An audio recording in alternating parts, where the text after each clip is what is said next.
பஞ்சமி தினத்தில் வாராகியை வழிபட்டால் வாழ்வில் சகல நன்மைகளும் கிடைக்கும் என்பது ஐதீகம். வாழ்விக்கு வந்த வாராகி என்றே பக்தர்களால் கொண்டாடப்படுகிறாள் இந்த அம்மன். சப்த கன்னியர்களில் ஒருவராக வாராகி இருந்தபோதும் அவள் தனித்தன்மையினால் தனி கோயில் கொண்டு அருள்பாலித்து வருகிறாள். இன்று தேய்பிறை பஞ்சமி தினம், வாராகி வழிபாட்டுக்கு உகந்த தினம்.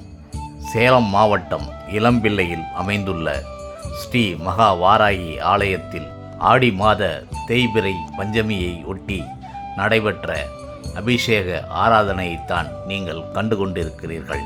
அன்னை வாராகிக்கு சிறப்பான முறையில் அபிஷேக ஆராதனைகள், அலங்காரங்கள் நடைபெற்றன. நீங்களும் வாராகியை வணங்குங்கள். உங்கள் வாழ்க்கை வளம் பெறும். உங்கள் வாழ்க்கை முழுவதும் துணை வருவாள் வாராகி. வாராகி தாயே துணை.